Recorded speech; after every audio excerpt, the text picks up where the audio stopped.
Tuhan pada pagi hari ini. Amin. Haleluya. Mari kita sama-sama angkatkan pujian yang terbaik buat Tuhan kita. Amin. Haleluya. Haleluya.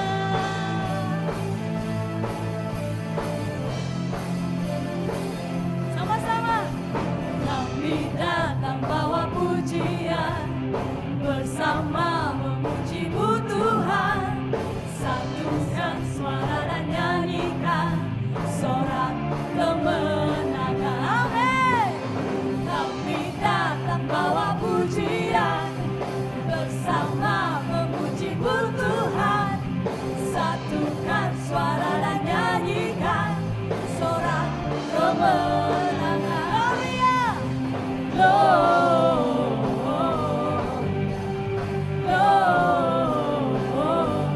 Gloria, besar Tuhan, ditinggikan di atas segalanya.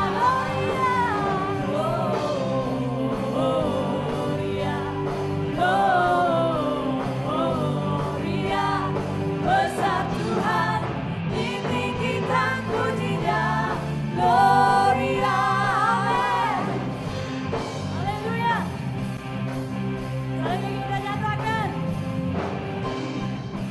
bawa pujian, bersama memuji-Mu Tuhan. Satukan suara dan nyanyikan sorak kemenangan. Kami datang bawa pujian, bersama memuji-Mu Tuhan. Satukan suara dan nyanyikan sorak kemenangan.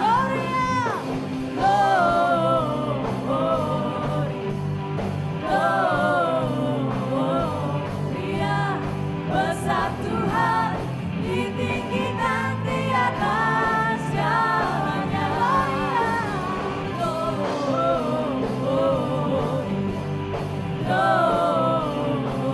Gloria, besar Tuhan, ditinggikan pujinya. Gloria, amin. Haleluya, mari kita sama-sama nyatakan, we give you glory, we give you glory, we give you honor, we give you praise for all that you are. We give you glory, we give you honor, we give you praise. Gloria, we give you glory, we give you honor, we give you praise for all that you are. We give you glory, we give you honor, we give you praise. Gloria,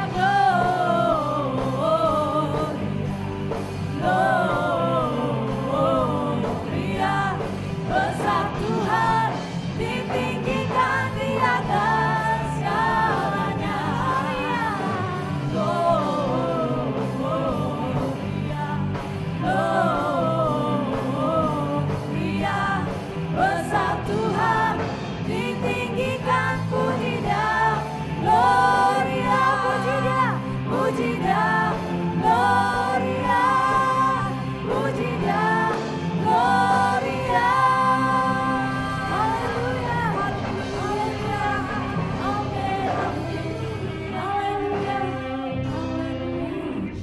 Terima kasih Tuhan, terima kasih Yesus atas kebaikan-Mu Tuhan.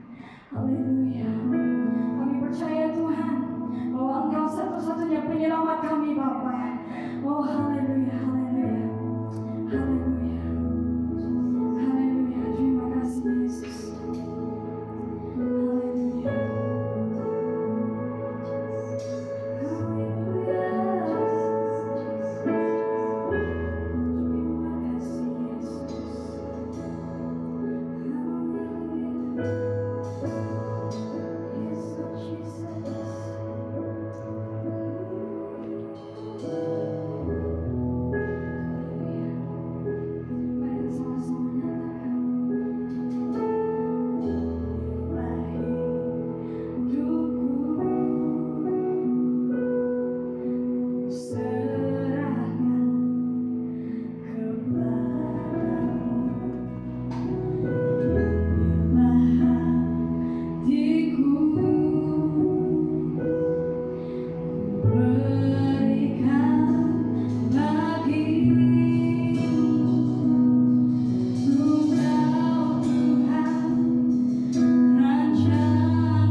selamat pagi sidang jemaat yang dikasihi Tuhan, sidang BM Glory Permi. Kita telah memasuki minggu yang kedua, bulan yang ketiga di tahun 2021. Kita masih tetap membahas tentang tema umum gereja kita, yaitu gereja yang berdoa dan meneroka. Namun kesempatan ini saya ingin membawa kita supaya kita fokus.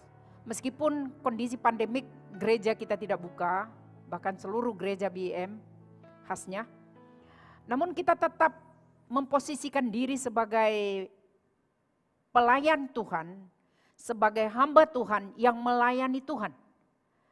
Jadi dalam konteks gereja yang berdoa dan meneroka, saya ingin membawa sidang jemaat, meskipun Anda berada di rumah yang mendengarkan perkongsian saya pada pagi hari ini di gereja kita BM Glory, saya ingin membawa Anda untuk tetap konsisten sebagai hamba Allah, sebagai pelayan Tuhan yang melayani Tuhan dimanapun kita berada. Sehingga saya memberikan topik pada hari ini, yaitu gaya hidup pelayan, gaya hidup kita orang yang melayani Tuhan, sesuai dengan tema umum kita, gereja yang berdoa dan meneroka. Bagaimana prinsipnya? Oleh karena itu, sidang jemaat yang dikasihi Tuhan, saya ingin membawa kita semua jemaat yang ada di BM Glory Permi, dimanapun Anda berada pada saat ini yang mendengarkan live streaming kita ini pada hari ini, saya mengajak kita untuk berdoa terlebih dahulu. Mari kita berdoa. Allah Bapa di sorga, Allah di dalam nama Tuhan kami Yesus Kristus, Allah yang kudus. Kami bersyukur karena kami masih diberikan kesempatan Tuhan untuk melayani Engkau, meskipun dalam kondisi pandemik yang seperti ini.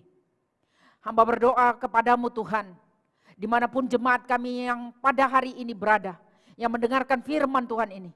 Hamba rindu supaya kami tetap konsisten sebagai hamba Allah, melayani Tuhan dimanapun dalam kondisi apapun kehidupan kami pada saat ini. Kami tetap memposisikan diri sebagai hamba Tuhan yang melayani Tuhan. Karena kami dipanggil untuk itu. Oleh karena itu ya Bapa di sorga, beri kami pengertian pemahaman, supaya kami menempatkan, memposisikan diri kami dan gaya hidup kami sesuai dengan apa tuntutan Tuhan bagi kami. Terima kasih Bapa di sorga, hamba yang dengan segala keterbatasannya Engkau pakai sebagai saluran berkat untuk memberkati jemaat-Mu pada pagi hari ini. Terpuji Bapa, dalam nama Tuhan Yesus kami berdoa. Amin. Saudara-saudara yang dikasihi oleh Tuhan Yesus, sebagaimana yang saya sudah sampaikan tadi bahwa saya ingin membawa kita semua jemaat Tuhan untuk melihat bagaimana sebenarnya gaya hidup seorang pelayan Tuhan, hamba Tuhan, bahkan juga kita yang sudah diberikan kesempatan untuk melayani di dalam gereja Tuhan. Karena hari ini tema kita tahun ini adalah gereja yang berdoa dan meneroka, yang dimana beberapa sesi yang sudah kita ikuti dalam live streaming yang ada, saya sudah mendedahkan bagaimana prinsip dan ketentuan, ketetapan yang kita ada supaya kita tetap memposisikan diri sebagai gereja yang berdoa dan meneroka. Nah, saya ingin membawa di dalam sebagai gereja Tuhan, sebagai gereja yang berdoa dan meneroka, bagaimana sebenarnya gaya hidup kita. Saudara-saudara yang dikasihi Tuhan Yesus, bahwa kita dipanggil untuk melayani Tuhan di dalam gereja di mana kita berada, karena konteks dia adalah gereja yang berdoa dan meneroka, menempatkan diri kita supaya kita tetap kuat semangat meskipun pandemik belum berlalu dari hadapan kita. Saudara-saudaraku, pertanyaannya adalah seperti apa gaya hidup pelayan gereja yang berdoa dan meneroka itu? Jadi ini merupakan satu ketetapan yang Tuhan ingin nyatakan kepada kita supaya kita memposisikan diri. Kamu dan saya yang melayani Tuhan di gereja ini, yang diberikan Tuhan kesempatan untuk melayani Dia, Raja di atas segala raja, boleh mengalami apa yang merupakan ketetapan yang Tuhan berikan kepada kita sebagai satu kerinduan di dalam hidup kita, di dalam kerinduan Tuhan dalam kehidupan kita adalah gaya hidup kita. Saudara-saudaraku yang dikasihi Tuhan, gaya hidup yang seperti apa pastor yang harus kita boleh memposisikan Anda dan saya sebagai seorang pelayan Tuhan, sebagai seorang hamba Tuhan. Pertama saudaraku, saya ingin membawa kita untuk melihat kita sebagai pelayan Tuhan di era pandemik ini, kita harus membuat satu gaya hidup, yaitu mampu mengubah paradigma. Apa itu paradigma? Saudara-saudara, mungkin istilah ini jarang kita dengar. Tetapi saya mau membawa bagaimana kita harus mengubah paradigma kita tentang keadaan dan situasi yang sedang berlaku. Saudara-saudara, mau tak mau, Anda dan saya harus mengubah paradigma saudara. Paradigma saya. Apa itu paradigma?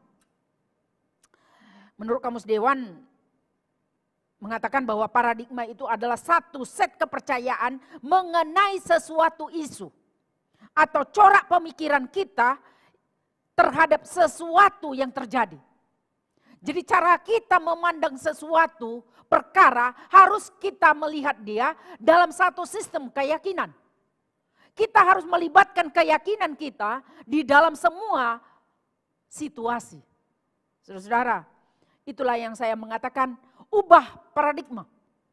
Jadi ketika kita melihat situasi, misal kata dengan COVID-19 ini, paradigma kita harus berubah. Pendekatan-pendekatan proses pemikiran kita harus mengalami perubahan. Jangan lagi kita hidup seperti di abad yang lalu, abad ke-19. Tidak. Kita harus berada di abad ini. Kondisi sesuatu yang terjadi di tengah-tengah kita. Paling setidak-tidaknya Anda dan saya harus mampu mengubah paradigma kita. Jadi rangka konsep berpikir kita, kaidah dan cara kita, pendekatan kita harus mengalami perubahan. Jadi kalau tidak mengalami perubahan, saudara-saudara, mungkin Anda akan terbelakang. Mungkin saya akan menjadi orang yang terbelakang. Karena Anda tidak sensitif terhadap kondisi. Anda tidak sensitif terhadap situasi. Sehingga saudara dan saya di era pandemik ini, gaya hidup kita harus mengubah paradigma kita terhadap situasi dan kondisi. Ini satu perangkat sistem kepercayaan kita. Sehingga Bapak, Ibu, saudara-saudara yang dikasihi Tuhan, saya ingin mengajak kita untuk melihat paradigma yang seperti apa. Oke, paradigma seorang pelayan Tuhan. Gaya hidup seorang pelayan Tuhan. Kalau Anda sebagai pelayan Tuhan, sebagai hamba Allah, Anda harus mengubah paradigma saudara. Jika tidak, saudara, Anda berada di dalam keadaan yang tegang. Senantiasa bertentangan dengan kondisi yang ada. Mungkin akan tiba saatnya, akan tiba suatu saat, bahwa apabila kita tidak merubah paradigma kita, maka kita akan menjadi orang yang terbelakang. Oke. Gaya hidup yang seperti apa apabila kita mengubah paradigma kita? Saudara, saya ingin membawa kita kepada Amsal 1 ayat 23 yang mengatakan demikian. Bahwa gaya hidup atau gaya hidup seorang hamba Allah itu, pelayan Tuhan itu adalah bertobat daripada pemikiran yang lama. Itu paradigma kita. Ya. Allah mengendaki pertobatan. Amsal 1 ayat 23 berkata begini. Berpalinglah kamu kepada teguranku. Sesungguhnya aku hendak mencurahkan isi hatiku kepadamu dan memberitahukan perkataanku kepadamu. Dalam kitab Amsal ini menekankan bahwa kita harus berpaling kepada Tuhan. Ya. Ketika kita diperhadapkan dengan situasi, kondisi yang sedang terjadi di hadapan kita pada saat ini. Yang pertama, Anda harus berpaling dan datang kepada Tuhan. Dalam istilah kata berpaling, artinya kita bertobat. Ya. Loh, pastor, saya kan sudah bertobat. Tak mungkin saya menjadi hamba Tuhan, tak mungkin saya menjadi pelayan Tuhan apabila saya tidak bertobat. Betul. Tetapi pertobatan kalau masih hidup dalam gaya hidup yang lama, saya ragu-ragu pertobatan yang seperti apa yang kita miliki. Ya, kata bertobat dalam bahasa Greek dia metanoia. Apa artinya? Change our mind to complete. Rubah gaya pemikiran kita untuk menjadi sempurna. Ya. Jadi dikatakan bertobat bukan sekedar menyesali perbuatan, merasa bersalah, tetapi senantiasa melakukan kesalahan berulang-ulang. Saudara, jenis pertobatan yang seperti ini tidak sampai kepada metanoia, hanya menyesali perbuatan dalam waktu sementara. Bertobat artinya change our mind, rubah pemikiran kita. Ya. Jadi di sini metanoia itu dapat diartikan juga revise the pattern, change of direction. Merubah arah dan gaya hidup. Saudara, jadi ketika kita berkata bahwa kita bertobat, metanoia, berarti kita sungguh-sungguh merubah cara berpikir kita terhadap situasi. Itulah sebabnya saya berkata tadi, kita harus rubah paradigma.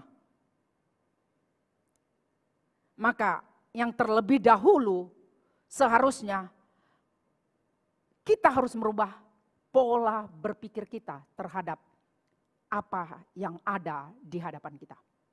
Cara pendekatan kita, sehingga ketika kita melihat situasi, kondisi, perkara yang sedang terjadi di hadapan kita, pola pikir kita yang sudah berubah itu akan membawa perubahan dalam kehidupan kita. John Maxwell pernah berkata begini, mengubah cara Anda berpikir akan mengubah kehidupan Anda. Mengubah cara Anda berpikir akan mengubah kehidupan Anda. Sepanjang kita belum mengubah cara kita berpikir, maka tidak akan pernah ada perubahan dalam kehidupan kita.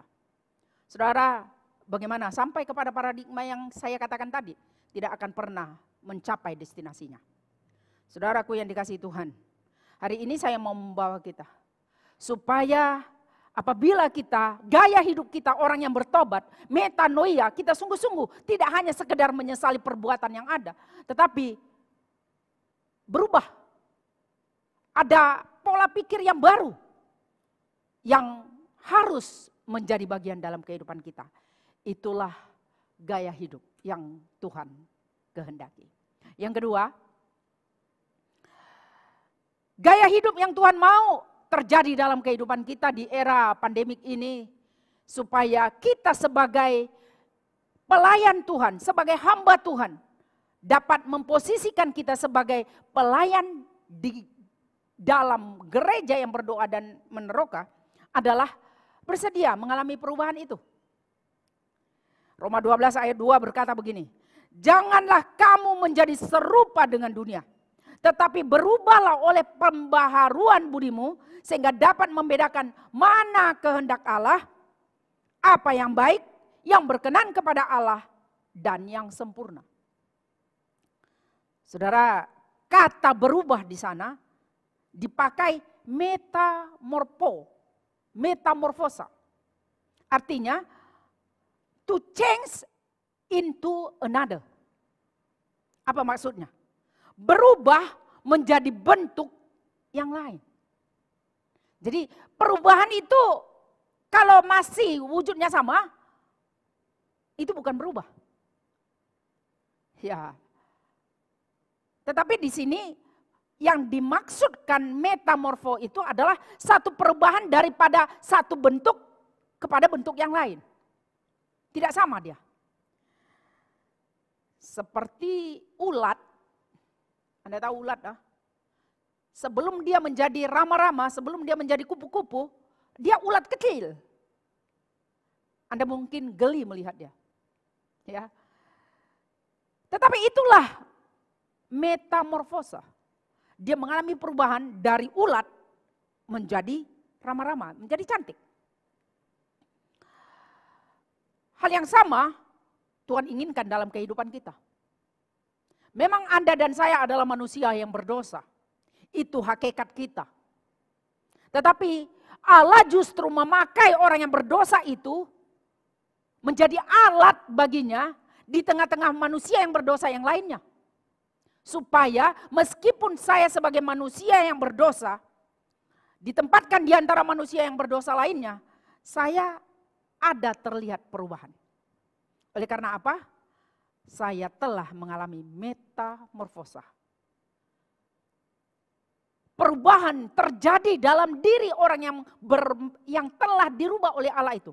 Sehingga apa yang dinyatakan dalam Roma pasal 12, janganlah kamu menjadi serupa dengan dunia ini, tetapi berubahlah oleh pembaharuan budimu.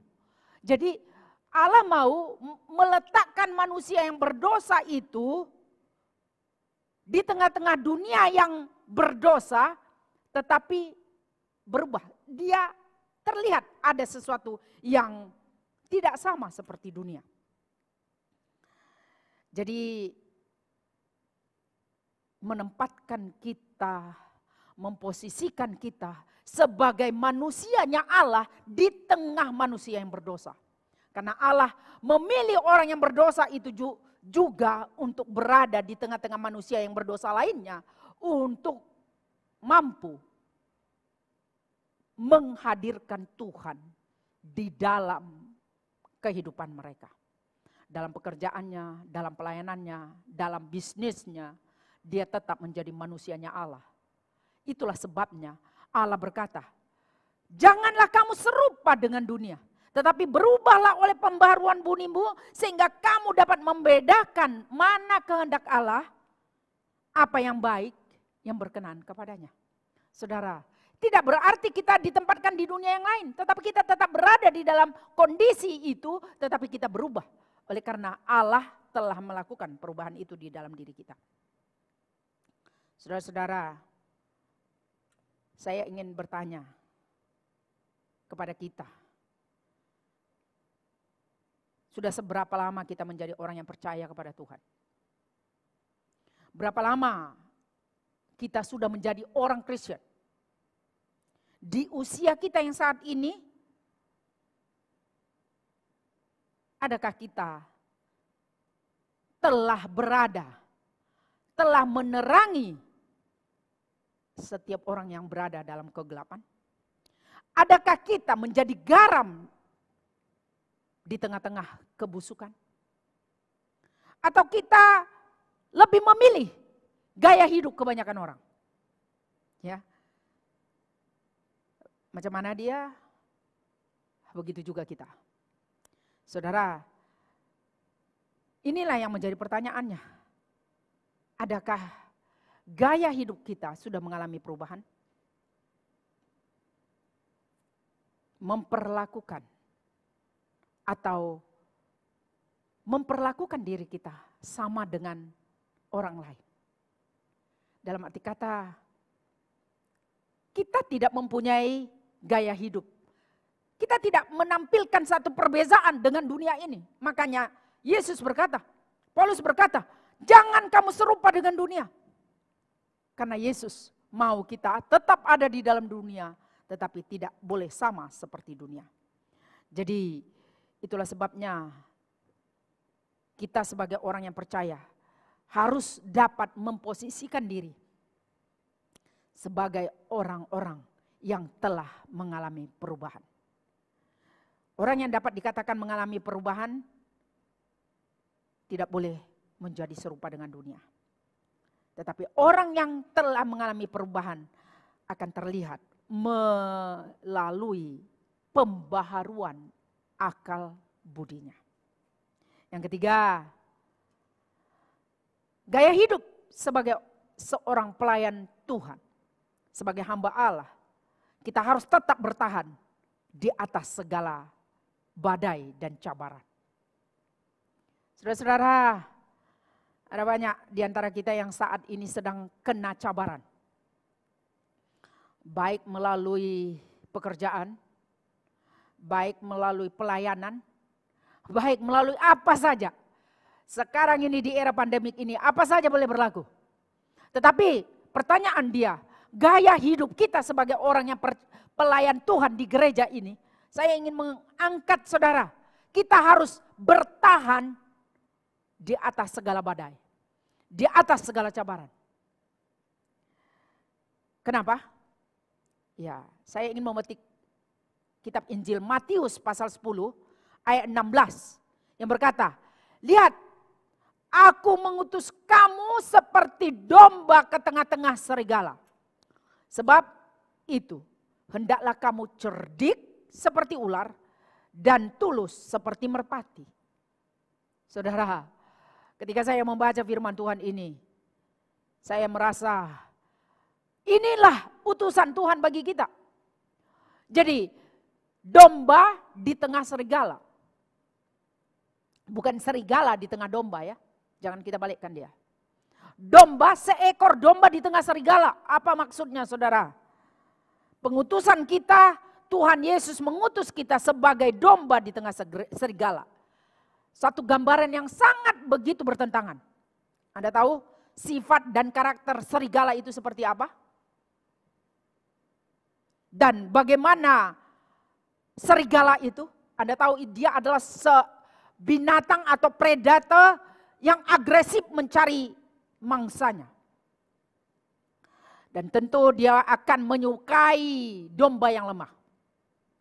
Karena domba hanya dapat bertahan hidup jika ada gembalanya.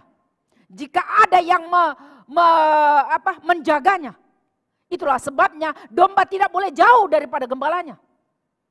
Karena dia hanya mendengar instruksi daripada gembalanya. Seekor domba yang lari daripada gembalanya, maka domba itu akan mengalami bahaya. Saudara-saudaraku yang dikasihi Tuhan. Inilah yang Tuhan berikan kepada kita sebagai satu cara untuk tetap bertahan di atas badai, di atas segala cabaran. Kita harus dekat kepada gembala kita.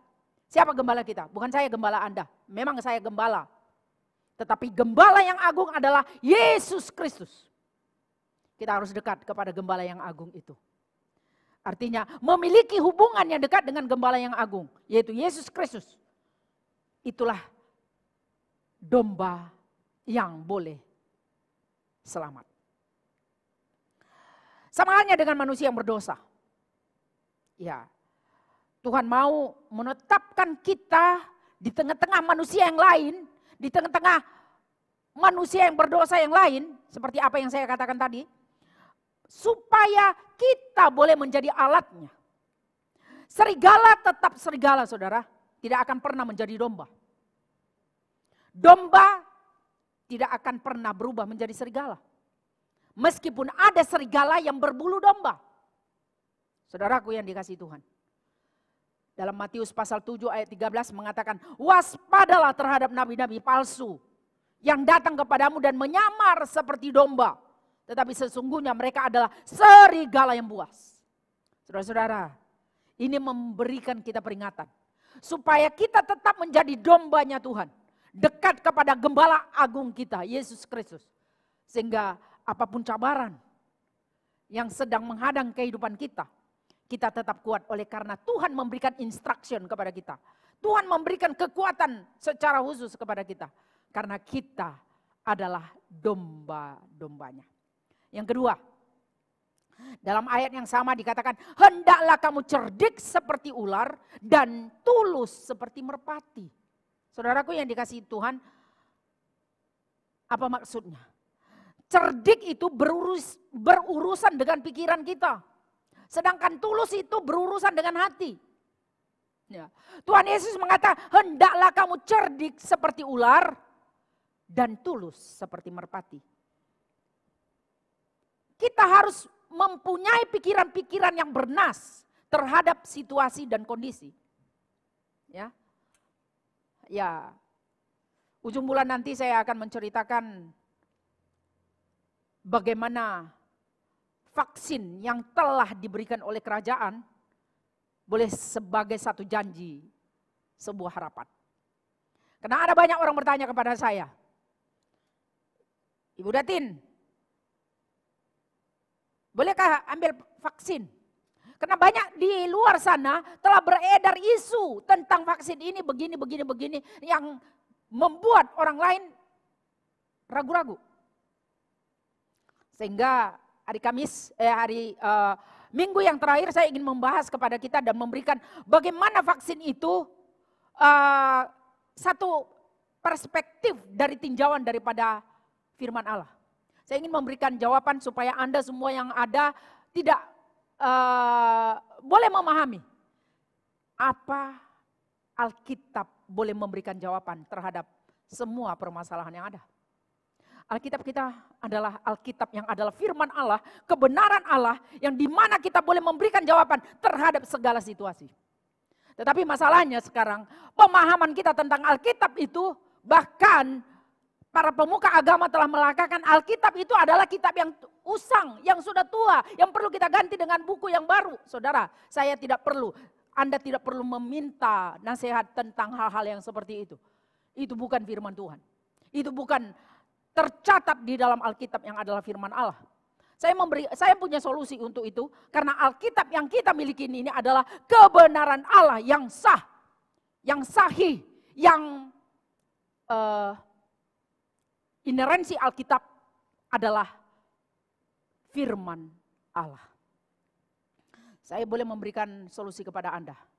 Sehingga tolong ikuti live streaming BM Glory untuk memperoleh jawaban secara Alkitabiah. Karena saya akan membahas itu dari perspektif Alkitab. Yang kedua, dalam poin yang ketiga tadi.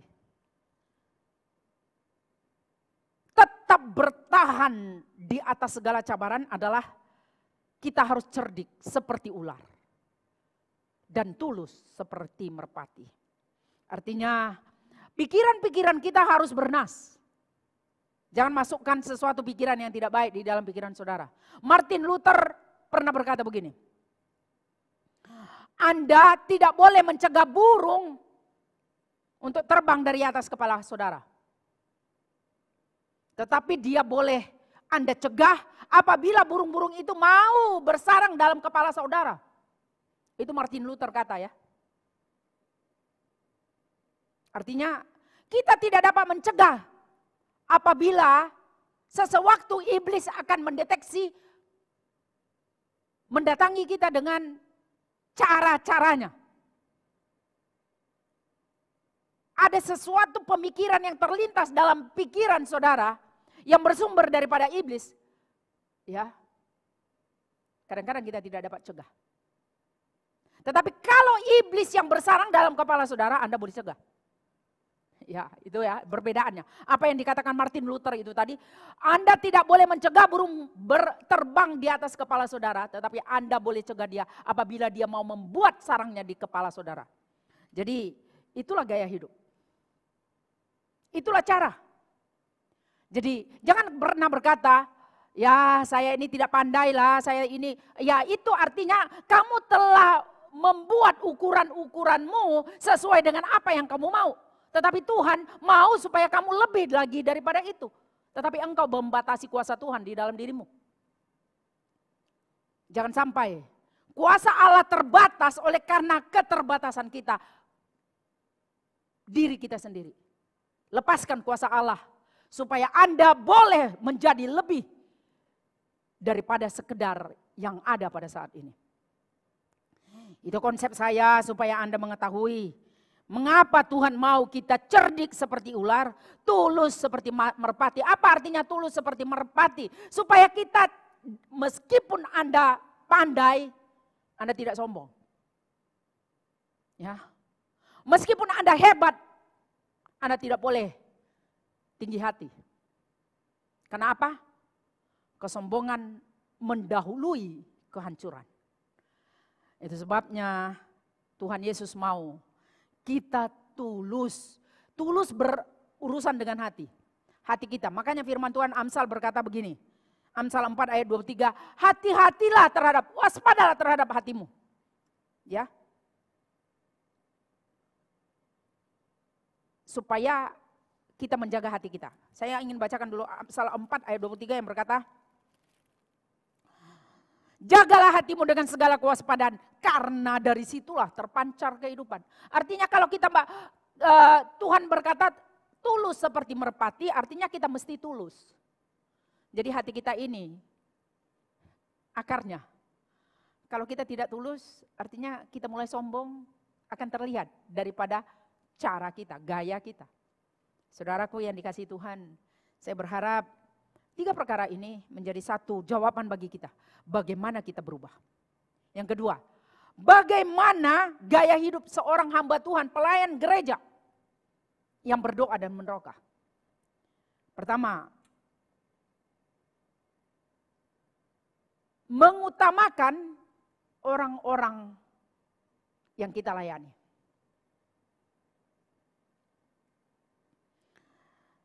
Dalam Matius pasal 7 ayat 12 mengatakan begini.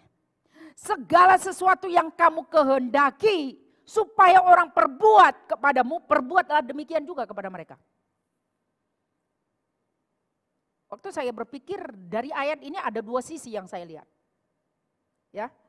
Pertama ialah tidak melakukan apa yang Allah benci. Tetapi juga tidak melakukan apa yang Allah senang. Ya. Artinya kita lebih berfokus apa yang Tuhan tidak mau. Dalam hidup kita itu bagus-bagus juga. Jangan mencuri, itu kan ada di dalam. Jangan berzina, jangan melakukan sesuatu, menyukai harta milik orang, ya macam itu ya. Itu adalah Taurat yang sudah digariskan. Artinya itu larangan-larangan yang permanen. Yang Tuhan tidak senang. Yang Tuhan benci, kira-kira macam itu ya.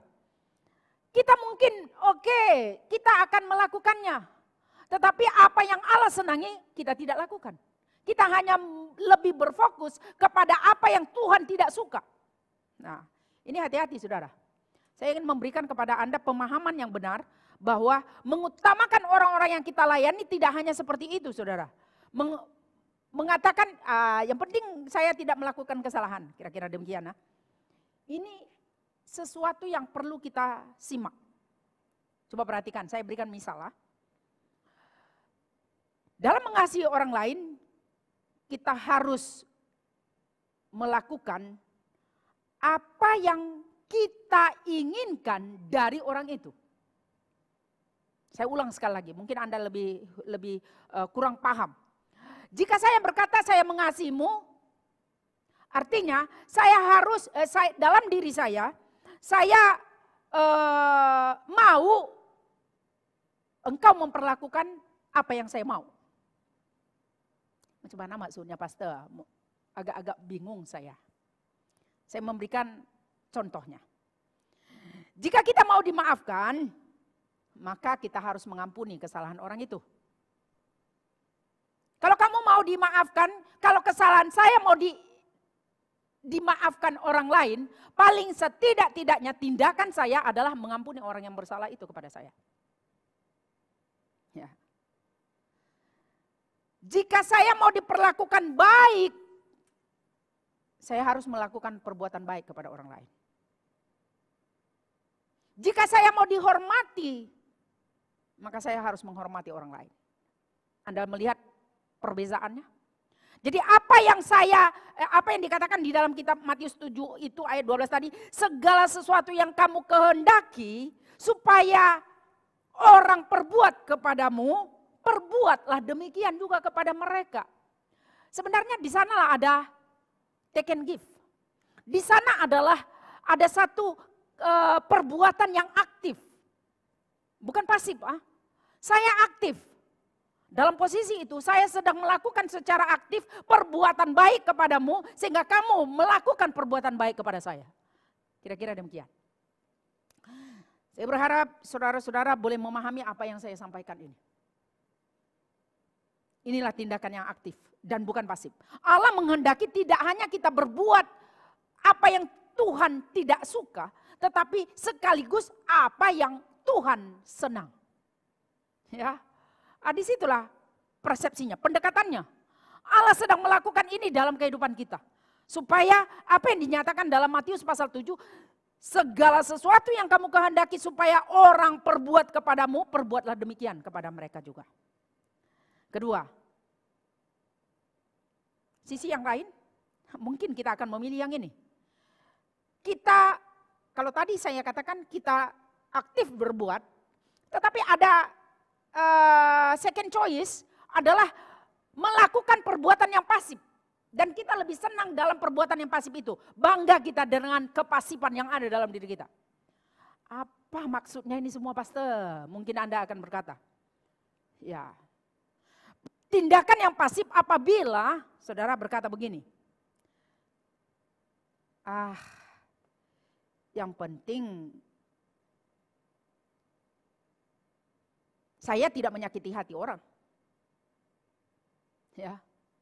Tetapi di sisi lain, kamu tidak menyakiti hati orang, tetapi kamu tidak pernah berbuat baik kepada orang.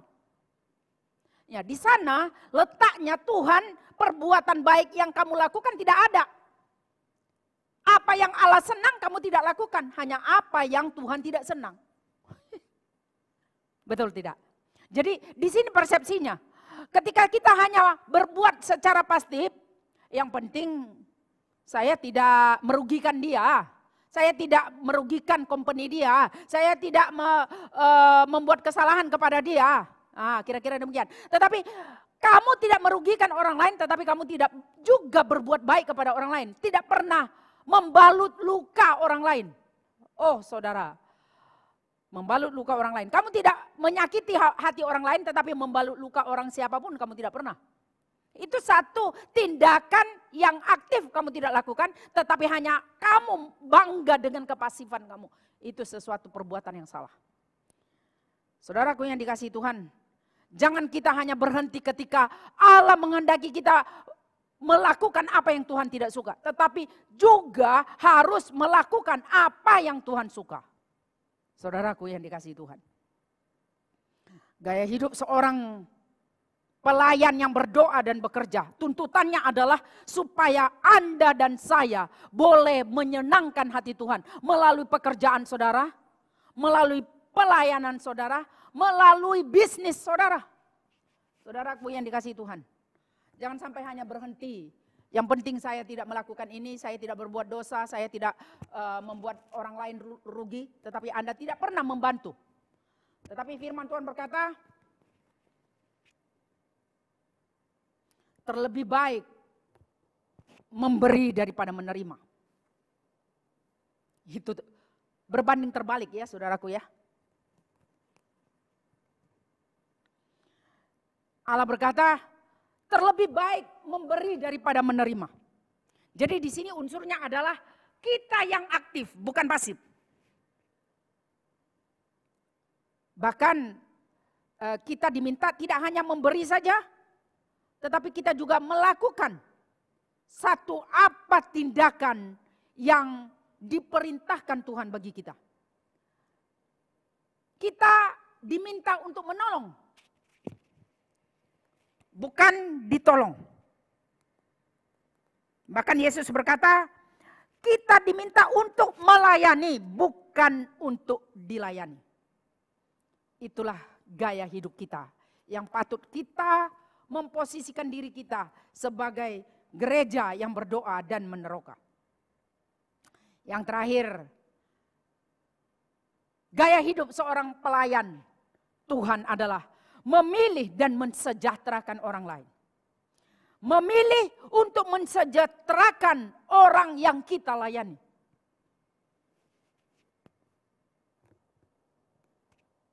Di dalam kitab Injil Matius pasal 25 itu menceritakan tentang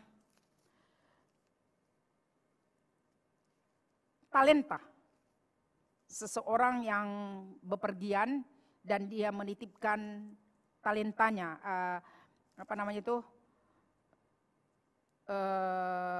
perumpamaan tentang talenta. Saya tidak akan bacakan ayat ini terlalu banyak. Dari ayat 14 sampai dengan 30. Ada prinsip rohani yang saya ingin sampaikan kepada saudara, yaitu pertama, Tuhan mau mempercayakan kita dengan sumber-sumber daya yang kita miliki sebagai hadiah daripada Tuhan. Ya. Kalau kamu boleh memainkan musik, kalau kamu pandai mengajar, kalau kamu boleh memimpin pujian, praise and worship, apapun yang Tuhan berikan kepada saudara sebagai sumber daya untuk Anda lakukan, lakukanlah itu untuk kepentingan Tuhan. Saya dikaruniakan Tuhan untuk mengajar. Sehingga setiap kali khotbah yang ada di dalam mimbar ini, saya gunakan bagaimana memposisikan diri saya sebagai gembala untuk mengajar umat. Ya.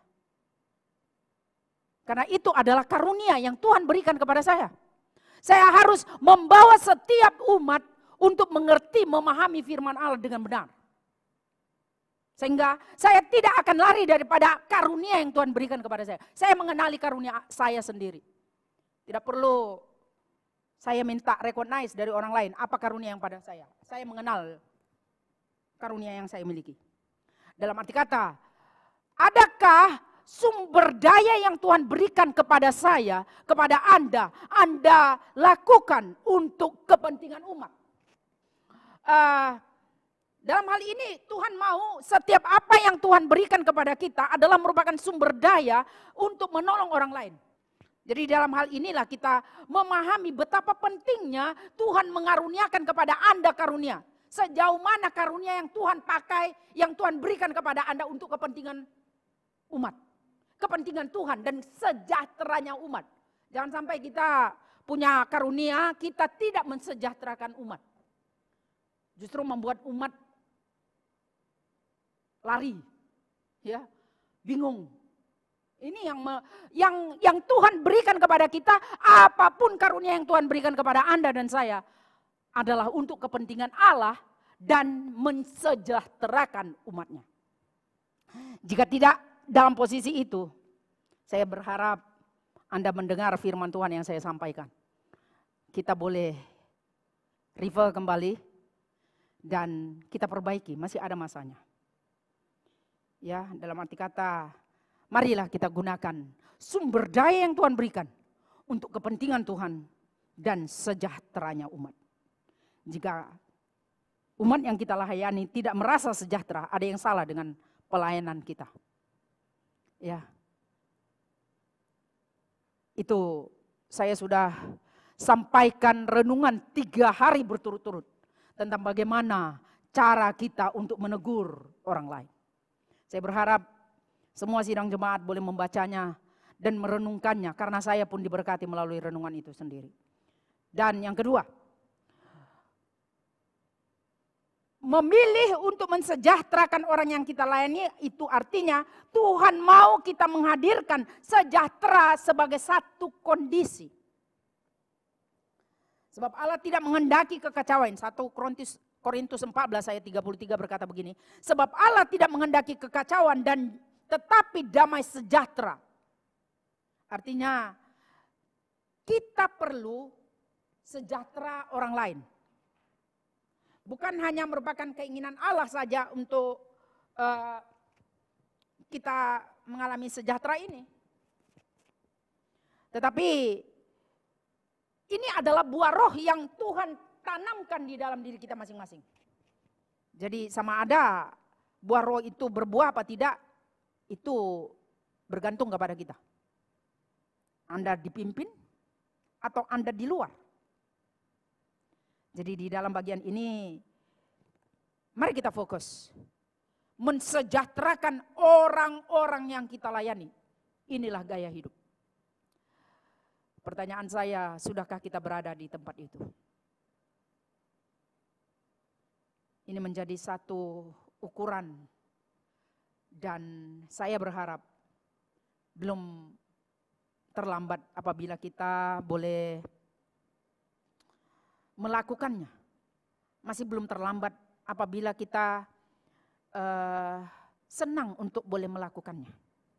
Karena Tuhan Yesus mau apa yang menjadi kesenangan baginya harus kita lakukan juga. Tidak merupakan apa yang tidak disukainya kita boleh lakukan. Tetapi sekaligus, keduanya sekali. Apa yang Tuhan senang kita boleh lakukan. Itulah cara dan gaya hidup sebagai pelayan Tuhan.